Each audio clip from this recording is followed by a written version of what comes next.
MBA की fees तो बहुत ज़्यादा है, अरेंज कैसे करूं? क्या मैं एमबीए कर भी पाऊंगा या नहीं? ये क्वेश्चन हर एमबीए एस्पिरेंट जो एमबीए करना चाहता है किसी भी टॉप 20 स्कूल से, वो ज़रूर सोचता है। इस वीडियो में मैं आपको 3 ऑप्शंस बताऊंगा, जिसमें से थर्ड ऑप्शन में सबसे ज़्यादा डिटेल में बताऊंगा क्योंकि वो ही सबसे ज़्यादा इंपॉर्टेंट ऑप्शन है। और अगर आप ये वीडियो एंड तक देखते हैं बिना स्किप किए हुए तो आपको फिर सारी क्लैरिटी आ जाएगी और आपको ईजी लगने लगेगा कि फीस को अरेंज कैसे करना है।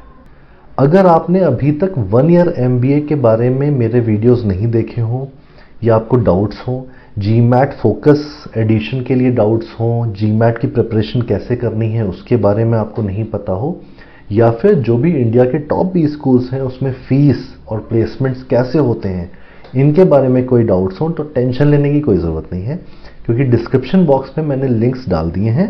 आप बस सीक्वेंस में वीडियोस को देख लीजिएगा। अब आगे बढ़ने से पहले ये बताइए कि आपने इस चैनल को सब्सक्राइब किया है या नहीं अभी तक। अगर सब्सक्राइब नहीं किया है तो तुरंत सब्सक्राइब कीजिए और नोटिफिकेशंस के लिए बेल आइकॉन को प्रेस कर दीजिए क्योंकि बहुत सारे इन्फॉर्मेटिव वीडियोस और पॉडकास्ट आने वाले टाइम में आने वाले हैं। मैं रिलीज़ करता रहूँगा और जैसे ही वो आएंगे आपको सबसे पहले पता चल जाएगा। तो बस इंतज़ार किसका है, बने रहिए मेरे साथ।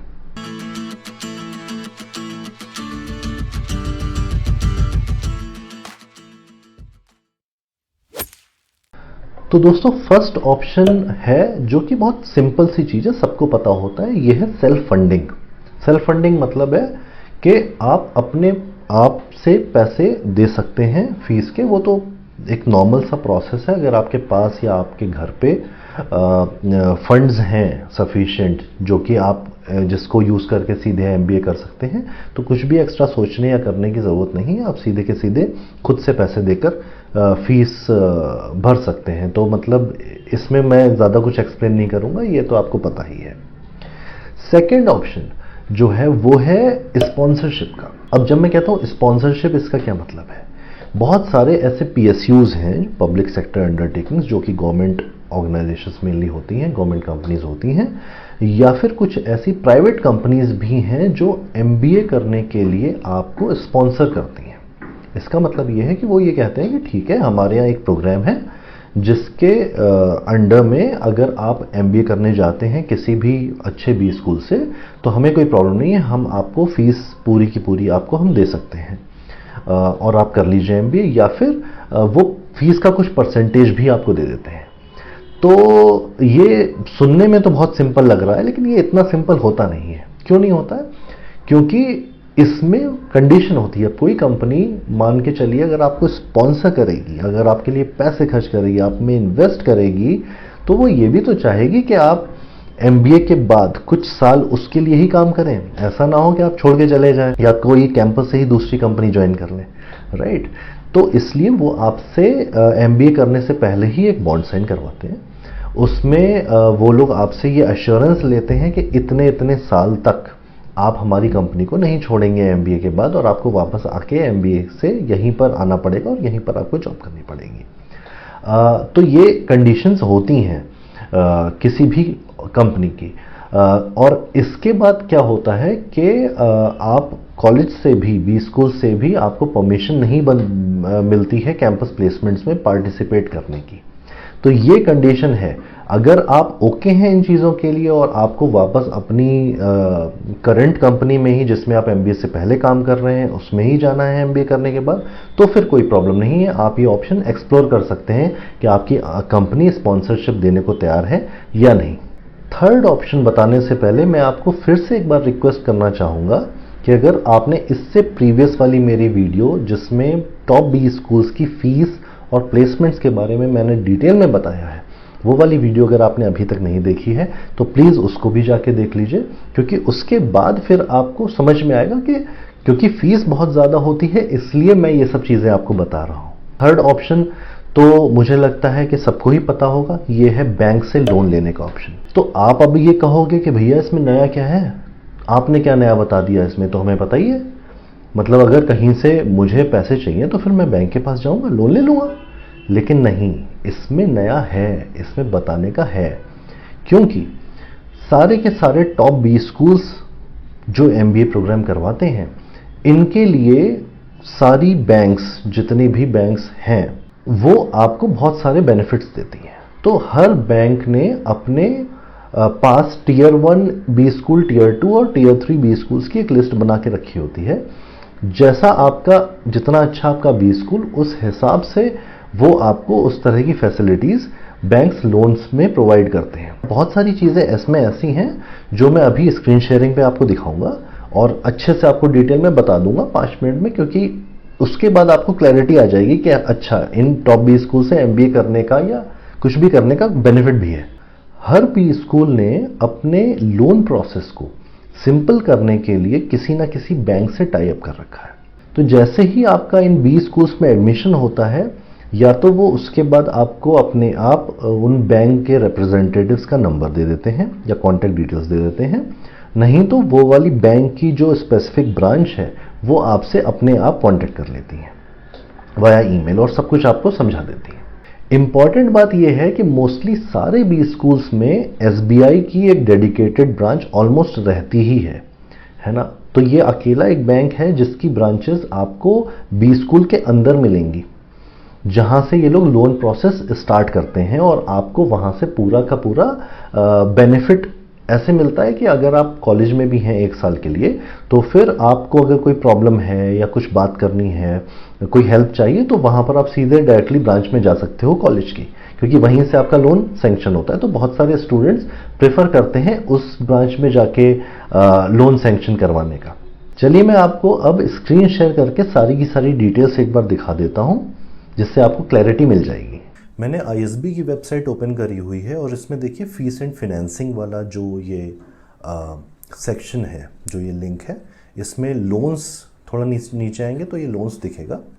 इसमें देखिए ISB ने बहुत सारे बैंक्स के साथ, जिनके जिनके नेम्स दिख रहे हैं, उन सब के साथ टाई अप कर रखा है यहाँ पे। अगर मैं किसी भी एक पे क्लिक करूँ तो यहाँ पर देखिए सारी डिटेल्स आ रही हैं कि ये आपको क्या क्या फैसिलिटीज़ बैंक्स प्रोवाइड करती हैं और इनके कॉन्टैक्ट नंबर्स वगैरह सब कुछ है, ईमेल ID वगैरह सब कुछ है, ठीक है। तो इस तरह से आपके पास सारी डिटेल्स आ जाती हैं जब आपका एडमिशन हो जाता है। सिमिलरली IIM अहमदाबाद में देखिए फिनेंशियल एड वाला जो पेज है।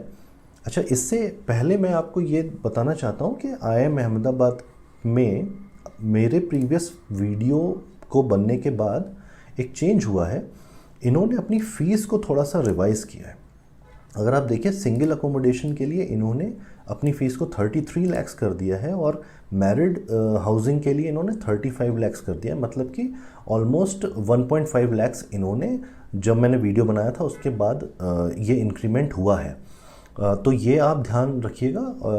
मेरा वो पहले वाला वीडियो आप देख लीजिएगा, जो भी उसमें क्यूमुलेटिव एक्सपेंसेस आ रहे हैं उसमें आप 1.5 लाख ऐड कर दीजिएगा, ठीक है।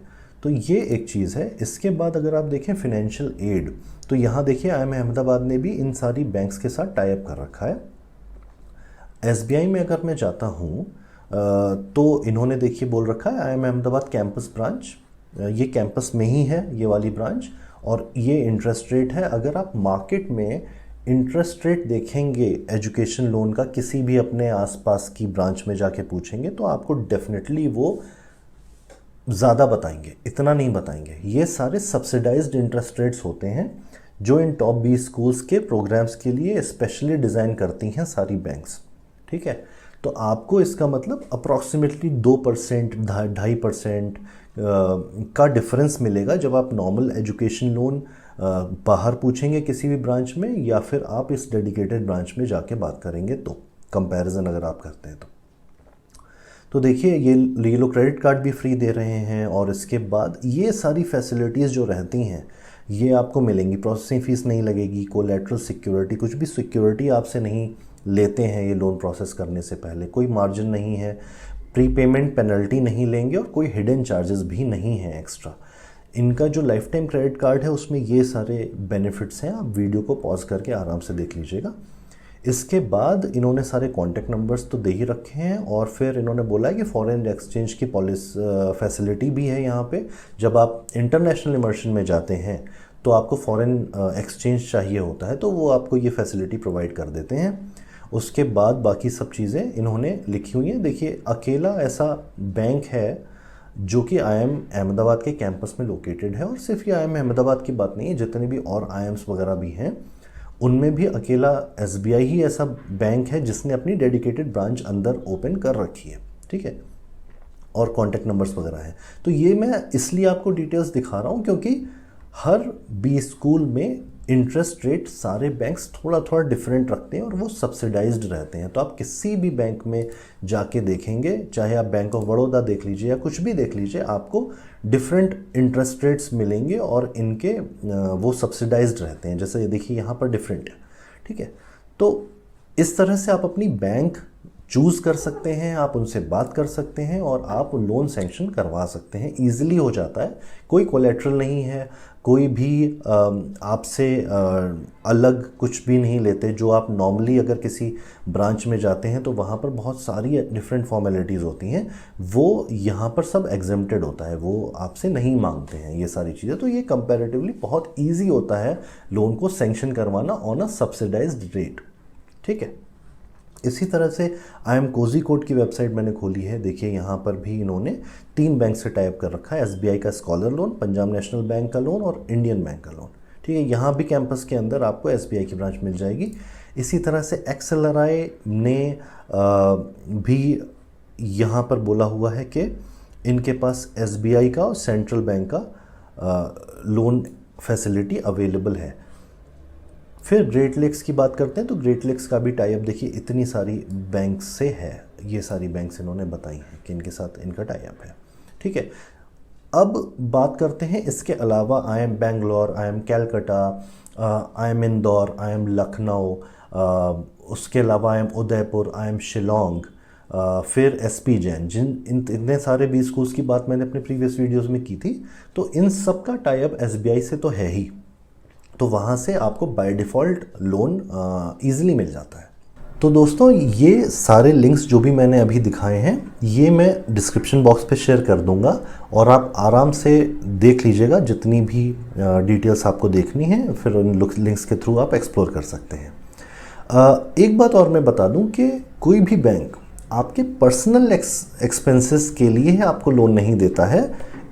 इन दिस जो एजुकेशन लोन है जो ये प्रोवाइड कर रहे हैं इन सब्सिडाइज्ड रेट्स, इसमें वो लोग आपकी बुक्स वगैरह के लिए अगर कुछ एक्स्ट्रा जा रहा है, इंटरनेशनल इमर्शन के लिए जो भी आपके एक्सपेंसेस होते हैं वो, अगर आपको लैपटॉप की फैसिलिटी चाहिए, अगर आपके पास लैपटॉप नहीं है आपको लैपटॉप लेना है तो वो चीज़ इंक्लूड करते हैं। तो ये वाले एक्सपेंसेस तो ये इंक्लूड करते हैं, लेकिन ऐसा नहीं होगा कि आप अगर फ्रेंड्स के साथ किसी आउटिंग पे जा रहे हैं इन बिटवीन वीकेंड्स पे, वहाँ पर आपको पर्सनल एक्सपेंसेस करने के लिए अमाउंट चाहिए तो वो मनी वो सेंक्शन नहीं करेंगे, है ना। तो वो आपको अपने पास से उतना लगाना पड़ता है क्योंकि वो भी आपका एक्सपेंस होगा। मैंने अपने प्रीवियस वीडियो में बताया था, आप उसको देख लीजिएगा, again I am saying that. लेकिन हाँ, बाकी सारे जो एजुकेशन से रिलेटेड जितने भी एक्सपेंसेस हैं वो सारे बैंक कवर करती हैं। एक और इम्पॉर्टेंट बात मैं आपको बता देता हूँ, ज़रूरी नहीं है जितनी आपकी फ़ीस है उतना सारा अमाउंट बैंक आपको देगी ही। मतलब बैंक सैंक्शन तो पूरा कर देगी अमाउंट फ़ीस का, लेकिन वो आपके ऊपर डिपेंड करता है कि अगर आप उसमें से सपोज़ 50% ही लेना चाहें, बाकी आपको लगता हो कि 50% तो मैं अपने आप से दे सकता हूँ, कोई मुझे प्रॉब्लम नहीं है, तो सपोज़ 30 लाख फीस है, बैंक से आपने 30 लाख सैंक्शन तो करवा ली, लेकिन आपको लगता है कि 15 लाख तो मैं खुद से पे कर दूंगा, सेल्फ फंडिंग कर लूँगा, लेकिन बैंक से अभी मैं सिर्फ 15 लाख ही लेता हूँ, तो आप वो चीज़ भी उनको बता सकते हो, वो सैंक्शन पूरा कर देंगे अमाउंट और उसके बाद वो फिर आपको पार्शियल डिसबर्समेंट भी कर सकते हैं। बट इसके बारे में आपको बैंक को बताना पड़ेगा पहले से, जो भी उनकी पॉलिसी होगी उस तरह से वो फिर आपको डिसबर्स करेंगे आपके लिए अमाउंट, क्योंकि वो आपके अकाउंट में नहीं जाता है, वो डायरेक्टली वो बी स्कूल को ट्रांसफ़र करते हैं वो वाला अमाउंट। तो इसलिए पहले से आपको बैंक को ये चीज़ बतानी पड़ेगी, बेस्ड ऑन द पॉलिसी जो भी बैंक की होगी उस हिसाब से फिर आप इसको मैनेज कर सकते हैं। कुछ बैंक्स ऐसे भी बोलती हैं कि नहीं, हम तो डायरेक्टली जो भी इनका इंस्टॉलमेंट है या जो भी हमारा है हम पूरा ही ट्रांसफ़र करेंगे और एक टाइम के बाद से 3 मंथ्स के बाद आप फिर प्री पेमेंट कर सकते हैं, सपोज़ 15 लाख रुपीज़ का हमको, तो वो कोई दिक्कत नहीं है, वैसे आप भी कर सकते हैं। तो बहुत सारे अलग अलग तरीके होते हैं, बट पॉइंट ये है कि ज़रूरी नहीं है कि आप पूरा का पूरा अमाउंट का ही लोन लें। अगर आप पार्शियल फंडिंग खुद से करना चाहते हैं तो आप वो कर सकते हैं और बैंक से बाकी आप बचा हुआ अमाउंट ले सकते हैं। नेक्स्ट वीडियो में मैं आपको बताऊंगा कि अगर किसी रीज़न से आपका लोन सैंक्शन होने में प्रॉब्लम आती है, बैंक आपको मना कर देती है कि वो आपको लोन नहीं दे पाएगी, सपोज SBI ने मना कर दिया आपको ड्यू टू सम रीज़न, तो तब आपको क्या करना है। तो आई होप गाइज़ आपको ये वीडियो पसंद आया होगा। अगर पसंद आया हो तो लाइक ज़रूर कीजिएगा। इस वीडियो को अपने फ्रेंड्स के साथ शेयर कीजिए, क्योंकि जितने ज़्यादा लोगों के पास पहुंचेगा उनका भी बेनिफिट होगा। और अगर चैनल को अगर आपने अभी तक सब्सक्राइब नहीं किया है तो चैनल को सब्सक्राइब कीजिए, नोटिफिकेशन के लिए बेल आइकॉन को प्रेस कर दीजिएगा, क्योंकि बहुत सारी चीज़ें आने वाले टाइम में आने वाली हैं और आपको सबसे पहले पता चल जाएगा। तो बस बने रहिए मेरे साथ।